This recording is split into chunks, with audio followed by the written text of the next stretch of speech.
बिस्मिल्लाहिर्रहमानिर्रहीम, अस्सलाम वालेकुम।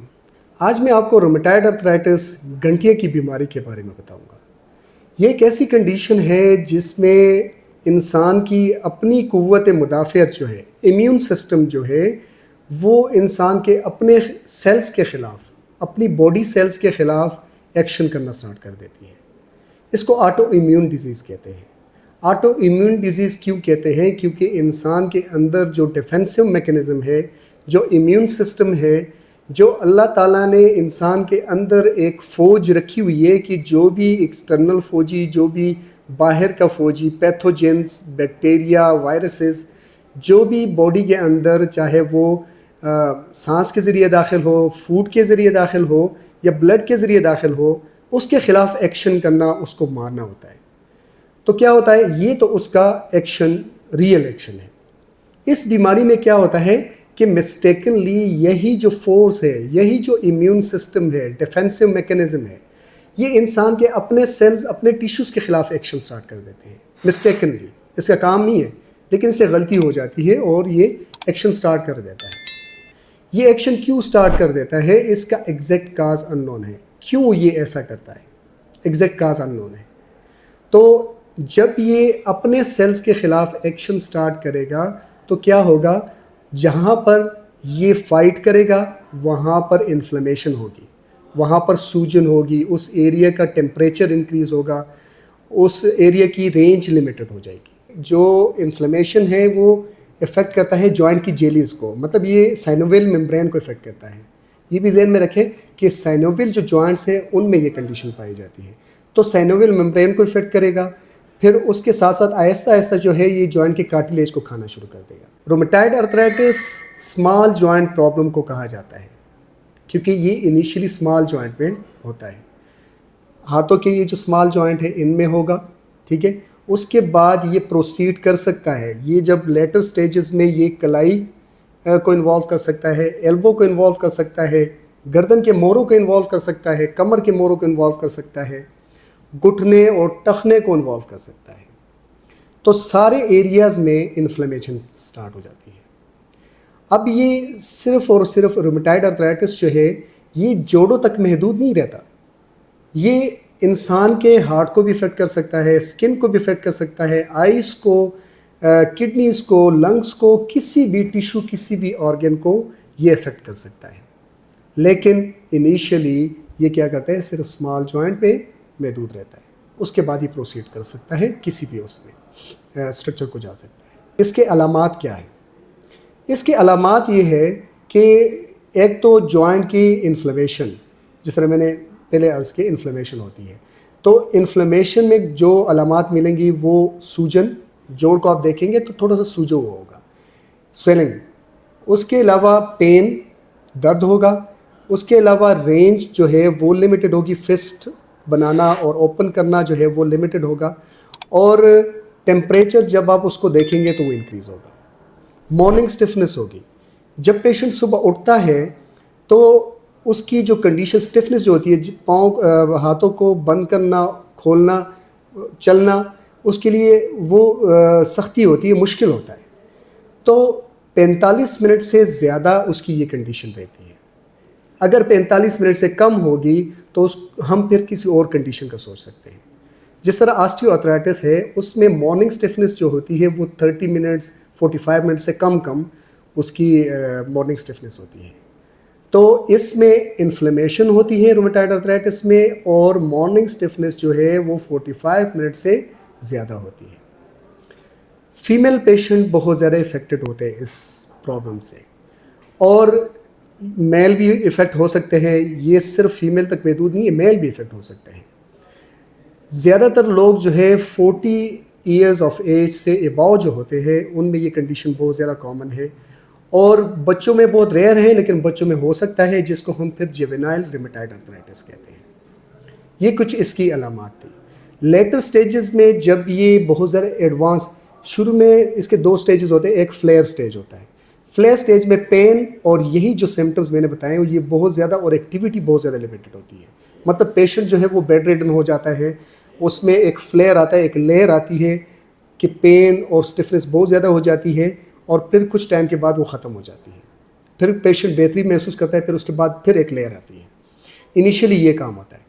लेटर स्टेजेस में क्या हो जाता है कि ये कंडीशन जो है ये बॉडी के और स्ट्रक्चर को भी इफ़ेक्ट करना शुरू कर देती है। जिस तरह मैंने पहले बताया, हार्ट को इफ़ेक्ट करना शुरू कर देता है, या जिस आर्गन को भी इफ़ेक्ट करेगा उस आर्गन के सिम्टम्स जो है वो साथ में होंगे। जिस तरह हार्ट के इश्यूज़ हो गए, लंग्स के इश्यूज़, किडनी के इश्यूज़ हो गए, स्किन के इश्यूज़ हो गए, वो हो सकते हैं। अब अगर जोड़ों में ये बहुत ज़्यादा एडवांस स्टेजेस में चला जाए तो फिर क्या साइन होगा, क्या ज़ाहिरी इलामात क्या होंगी उसकी ज़ाहिरी इलामात ये होगी कि उसका हाथ आप देखेंगे तो रेडियल डेविएशन, अल्नर डेविएशन में हाथ होगा। उसकी ये वाली फिंगर्स जो है ये अल्नर डेविएशन में होंगे, ऐसे अल्नर डेविएशन में। और स्वान नेक डिफॉर्मिटी जो डिस्टल इंटरफेरेंजियल जॉइंट है वो फ्लेक्स होगा इस पोजीशन में, ये देखें इस पोजीशन में।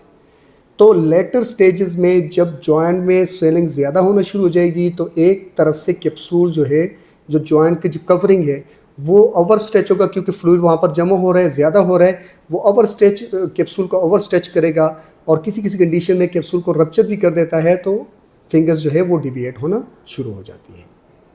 तो ये इसके कुछ साइन थे, अल्नर डेविएशन, स्वान नेक डिफॉर्मिटी, फिंगर ऐसे हो जाना। तो अब हम इसको डायग्नोस कैसे करेंगे? इसकी डायग्नोसिस जो होती है उसमें कुछ स्पेशल टेस्ट होते हैं और क्लिनिकल साइन एंड सिम्टम्स होते हैं। हम क्लिनिकल साइन एंड सिम्टम में जॉइंट इन्फ्लेमेशन, जिस तरह मैंने बताया, symmetrical problem, morning stiffness 45 degree से अबव, 45 मिनट से ज़्यादा, और इसके साथ कुछ specific test, small joint involve होना और कुछ स्पेसिफिक टेस्ट क्या होंगे? सबसे पहले हम ESR करते हैं। ESR एरिथ्रोसाइट सेडिमेंटेशन रेट, वो अगर इंक्रीज़ होगा तो वो इंडिकेट करेगा जॉइंट में इन्फ्लेमेशन चल रही है। इसके साथ साथ एक और टेस्ट करते हैं जिसको कहते हैं C reactive protein. C reactive protein जो है वो हमें हाई लेवल की इन्फ्लेमेशंस का बताता है। इसके साथ रोमेटिक फैक्टर हम देखते हैं। अगर रोमेटिक फैक्टर पॉजिटिव हुआ तो ज़्यादा चांसेस है उस पेशेंट में रोमेटाइड आर्थराइटिस के। अगर रोमेटिक फैक्टर जो है वो नेगेटिव हुआ और उसके साथ ये साइन एंड सिम्टम्स आ रहे हैं तो इसके लिए फिर कंफर्मेशन के लिए एक और टेस्ट होता है जिसको कहते हैं एंटीसाइक्लिक सिट्रोनेटेड पेप्टाइड टेस्ट। तो अगर वो टेस्ट पॉजिटिव है तो वो कंफर्म कर देता है कि इस पेशेंट को रोमेटाइड आर्थराइटिस है। इसके अलावा हम एक्सरे कर सकते हैं। एक्सरे में जो कार्टिलेज है उसकी कंडीशन हम देख सकते हैं और कोई भी डिफॉर्मिटी हो तो उसको हम देख सकते हैं। अब हम आते हैं ट्रीटमेंट की तरफ। तो इस कंडीशन को जो स्पेशलिस्ट देखता है उसको रेमेटोलॉजिस्ट कहते हैं। रेमेटोलॉजिस्ट क्या करता है, उसके दो मेन गोल्स होते हैं, एक पेन को रिड्यूस करना और एक डिफॉर्मिटी को रिड्यूस करना। अब पेन को रिड्यूस करना और एक्टिविटी को इम्प्रूव करने के लिए वो कुछ मेडिसिन देते हैं। मेडिसिन में disease modified anti rheumatic drugs देता है जिसमें इंक्लूड होते हैं एनसेड्स, स्टीराइड्स और कुछ और मेडिसिन जो वो बेहतर समझता है वो दे देता है। फिर ये क्या करेगा, ये पेन और स्टिफनेस को रिड्यूस करेगा, इन्फ्लेमेशन को रिड्यूस करेगा। और इसके अलावा फिजियोथेरेपी इसमें बहुत ज़्यादा इम्पोर्टेंट है। फिजियोथेरेपी पेन को रिड्यूस करना और इसके साथ साथ जो डिफॉर्मिटीज़ है उसको रिड्यूस करना। तो आपने क्या करना है, चूँकि इन्फ्लेमेशन चल रही है, ये माइंड में ये रखना है कि इन्फ्लेमेटरी प्रॉब्लम में सूजन जहाँ पे हो, हीट टेम्परेचर अगर इंक्रीज़ हो और पेन बहुत ज़्यादा हो तो उसमें हम एग्रेसिव थेरेपी नहीं करते, एग्रेसिव एक्सरसाइजेज नहीं करते। रेजिस्टेड एक्सरसाइजेज या वेट का उठाना, वज़न का उठाना या बहुत ज़्यादा एक्सट्रीम रेंजेस में जाना, वो एक्सरसाइजेज इस कंडीशन में अवॉइडेड है। अब हम एक्टिव और पैसिव एक्सरसाइजेज और साथ में कुछ स्प्लिंट में आपको बताऊंगा वो यूज़ करके डिफॉर्मिटी और पेन को और एक्टिविटी को आप इंक्रीज़ कर सकते हैं, डिफॉर्मिटी और पेन को डिक्रीज करें। एक्टिवली पेशेंट ने क्या करना है, आप देखें पेशेंट ने दोनों हाथों को ऐसे करना है और फुल रेंजेस में अपने दोनों रिस्ट जॉइंट को एक्सटेंशन में लेके जाना है और फिर नीचे लेके आना है। ठीक है, 10 टाइम ऊपर और 10 टाइम नीचे ये करना है। फिर हाथ को सीधा करके फिस्ट बनाना है, फिर ओपन करना है, फिस्ट बनाना है, फिर ओपन करना है।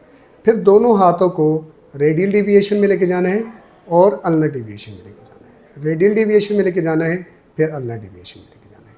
फिर उसने हाथ को ऐसे रखना है और फिंगर्स को फ्लेक्शन में, इस पोजीशन में और फिर इस पोजीशन में लेके आना है। फिर इसको यहाँ से ओपन करना है यहाँ तक, फिर ऐसे ओपन करना है।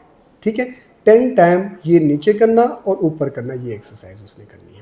इसी तरह पाँव को, घुटनों को सीधा करके दोनों पंजों को अपनी तरफ खींचना है और नीचे करना है 10 to 20 टाइम।